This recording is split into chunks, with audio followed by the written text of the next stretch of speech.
नमस्ते दर्शकों, नवविचार चैनल पर आपका फिर से एक बार स्वागत है। और आज हम जो वीडियो लेकर के आए हैं, जो सीरीज चल रही है रामायण के ऊपर, उसकी अगली कड़ी है। और आज का विषय है, क्या श्री राम ने सबरी के झूठे बेर खाए थे? तो जैसा सीरियल में दिखाया गया है, पहले वो आपको बता दें कि सीरियल में दिखाया गया है कि जब श्री राम जंगल में पहुंचे और सबरी से उनकी मुलाकात हुई तो सबरी ने उनको झूठे बेर खिलाए। अर्थात वहां पे ऐसा दिखाया गया है कि सबरी हर एक बेर को चखती थी पहले खुद, और उस झूठे बेर को श्री राम जी को खिलाती थी। ऐसा वहां दिखाया गया है। तो अब पुनः एक बार हमारे पास 3 तरह की सामग्री है, अर्थात 3 जगह से हम सामग्री इकट्ठी कर रहे हैं। सीरियल का प्रकरण जो था वो मैंने आपको बता दिया है। अब हमारे साथ आज पुनः फिर से 2 ब्रह्मचारी हैं, ब्रह्मचारी रितेश और ब्रह्मचारी प्रदीप।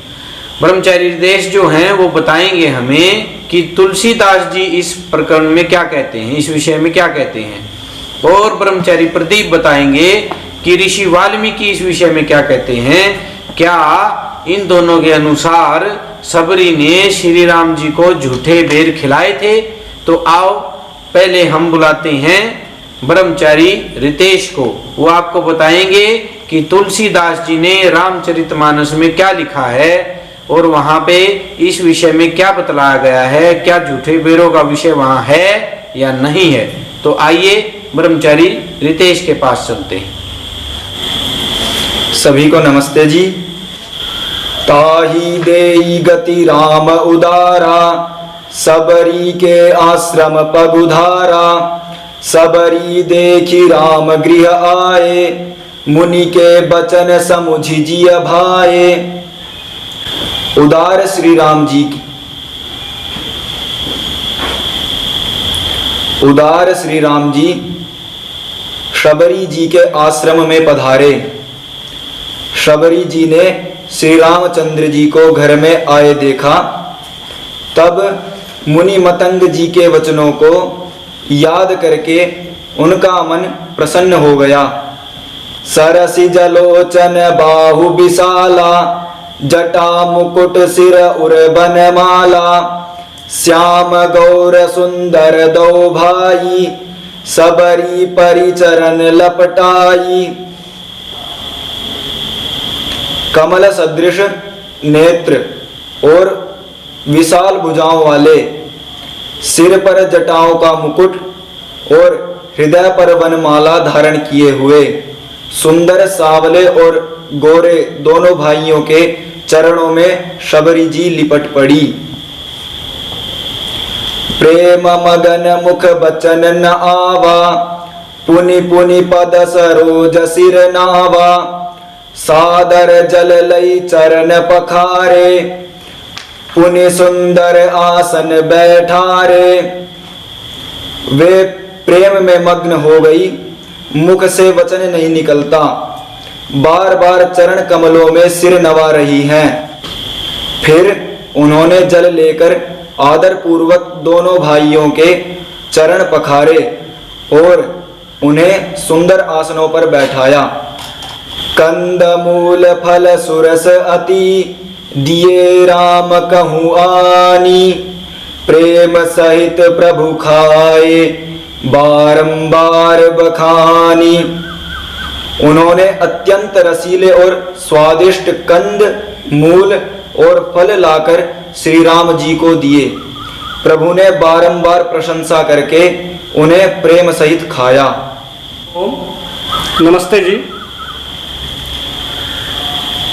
महर्षि वाल्मीकि जी ने रामायण में सबरी जी के आश्रम में श्री राम द्वारा फल इत्यादि खाने का क्या विवरण है वो मैं आपको बताता हूं।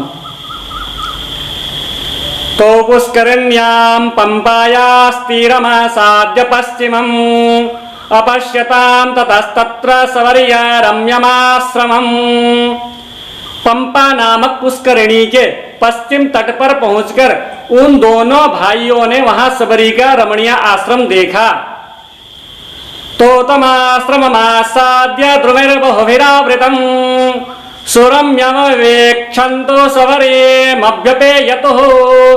उसकी शोभा निहारते हुए वे दोनों भाई बहुसंख्यक वृक्षों से घिरे हुए उस सुरम्य आश्रम पर जाकर सबरी से मिले। तो दृष्ट्वा तु तदा सिद्धा समुत्थाय कृताञ्जलिः पादौ जग्राह रामस्य लक्ष्मणस्य च धीमतः। सबरी सिद्ध तपस्विनी थी, उन दोनों भाइयों को आश्रम पर आया देख वह हाथ जोड़कर खड़ी हो गई तथा उसने बुद्धिमान श्री राम और लक्ष्मण के चरण में प्रणाम किया।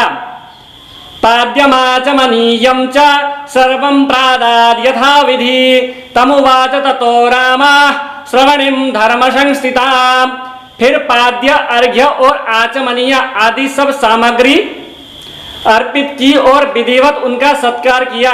तत्पश्चात श्री रामचंद्र जी धर्मपारायण तपस्विनी से बोले, कच्चित्ते निर्जिता विगणः कच्चित्ते वर्धते तपः कच्चित्ते नियतः कोप आहारश्च तपोधने। हे तपोधने, क्या तुमने सारे विघ्नों पर विजय पाली? क्या तुम्हारी तपस्या बढ़ रही है? क्या तुमने क्रोध और आहार को काबू में कर लिया है? कच्चित्ते नियमाः प्राप्ताः कच्चित्ते मनसः सुखम् कच्चित्ते गुरु शुश्रूषा सफला चारुभाषिणी। तुमने जिन नियमों को स्वीकार किया है वे नित्य तो जाते हैं ना? तुमने मन में सुख और शांति तो है ना? हे चारुभाषिणी, तुमने जो गुरुजनों की सेवा की है वह पूर्ण रूप से सफल हो गई है ना? रामेण तपसे पृष्टा सा सिद्धा सिद्ध सम्मता ससंस सवरे वृद्धा रामाय प्रत्यवस्थिता। श्री रामचंद्र जी के इस प्रकार के पूछने पर वह सिद्ध तपस्विनी बूढ़ी सबरी जो सिद्धों के द्वारा सम्मानित थी उनके सामने खड़ी होकर बोली, अद्य प्राप्ता तपस्सिद्धस्तव संदर्शनान् मया अद्य मे सफलम जन्म गुरुवश्च सुपूजिता। हे रघुनंदन, आज आपका दर्शन मिलने से ही मुझे अपनी तपस्या में सिद्धि प्राप्त हुई है। आज मेरा जन्म सफल हुआ है और गुरुजनों की उत्तम पूजा भी सार्थक हो गई। अद्य मे सफलम तप्तं स्वर्गस्यैव भविष्यति त्वयि देववरे राम पूजिते पुरुषर्षभ। हे पुरुष प्रवर श्री राम, आप देवेश्वर का यहाँ सत्कार हुआ, इससे मेरी तपस्या सफल हो गई और अब मुझे आपके दिव्य धाम की प्राप्ति भी होगी ही।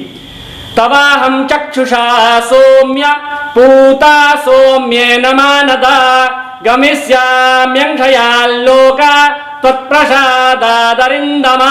हे सौम्य, मानद आपकी सौम्य दृष्टि पड़ने से मैं परम पवित्र हो गई।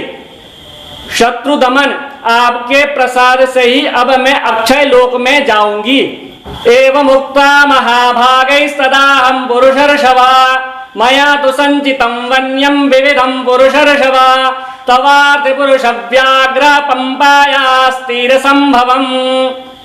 हे पुरुष प्रवर, उन महाभाग महात्माओं ने मुझसे उस समय ऐसी बात कही थी, अतः पुरुसिंहा मैंने आपके लिए पंपा तट पर उत्पन्न होने वाले नाना प्रकार के जंगली फल मूलों का संचय किया है।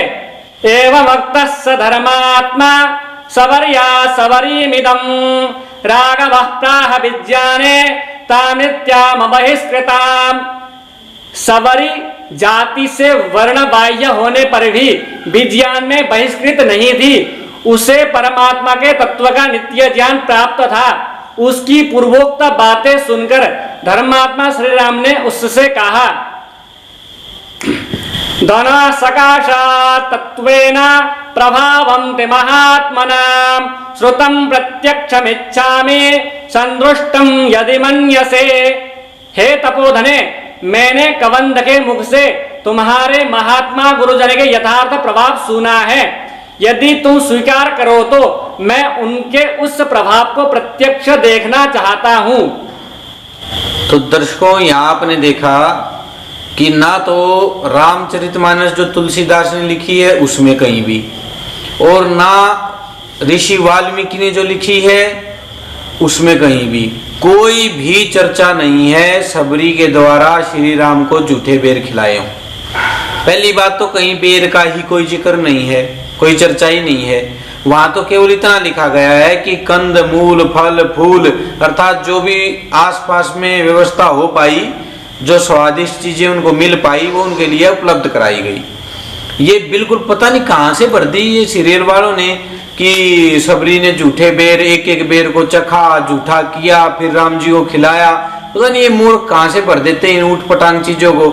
जबकि हमारे यहाँ तो ऋषियों मुनियों ने धर्म ग्रंथों में भी लिखा है कि नोच्छिष्टम कस्यचित् दद्यात्, अर्थात क्लियर लिखा हुआ है कि ना तो किसी को अपना जूठा खिलाना है और ना जूठा खाना है। और यहाँ तक कि आगे जो है ना ऋषि मुनि तो ये भी निषेध करते हैं कि भाई अधिक मत खाओ, ठीक है, भोजन जितना आवश्यकता उतना ही भोजन लो। यानी कि बहुत सारी बाउंडेशंस हैं, नियम हैं भोजन करने के, ऐसे नहीं मुंह उठा के कुछ भी कर लिया। और अब पता नहीं क्या कर दिया है, सीरियल में भर दिया है यहाँ पे कि जूठे बेर खिलाए। और देखो इन्हीं चीजों के बिगाड़ होते होते है ना अब ट्रेंड हो चुका है दुनिया में। हम देख रहे हैं कि बच्चे जो है ना अपना जन्मदिन मनाते हैं तो एक केक के टुकड़े को और एक मिठाई को सारा परिवार खाता है। और यहाँ तक कि कोई मित्र मंडली, कोई रिश्तेदार कोई आया ना उसी से सबको खिला रहे हैं। कहाँ से सीख लिया ये उल्टे उल्टे काम, वो खा रहे हैं जूठा एक दूसरे का, एक थाली में खा रहे हैं। हम विवाह आदि में देखते हैं कि लोग एक ही प्लेट में ना 3-3 4-4 लोग पशुओं की तरह लगे हैं। कहाँ की शिष्टाचार है ये, क्या है ये? बिल्कुल गलत है। हमारे ऋषि मुनियों ने ऐसा कहीं नहीं लिखा है। और यहाँ तक कि दर्शकों ये भी देखिए कि अब कोरोना जो हुआ ना, इसने भी चेता दिया, इसने बता दिया कि जूठा खाना गलत है, मांसाहार गलत है। तो हमें ये समझना होगा ये गलत तथ्य भरे गए हैं हमारे इतिहास में। ऐसा जूठा खाना खिलाना कहीं नहीं। अरे वो विद्वान थी, वो विद्वान थे दोनों भाई, ऐसा थोड़ा ना करेंगे वो। जूठा खाना खिलाना, जूठा खाना बिल्कुल निषेध है। और हमें भी अपनी परंपराओं में ऐसा ही अपनाना चाहिए। हमें अपने बालकों को इनसे बचाना चाहिए। ये मूर्खों वाले काम करने छोड़ दो, ये हमारी परंपरा नहीं है, हमारे शिष्टाचार नहीं है ये बिल्कुल भी किसी भी दृष्टि से।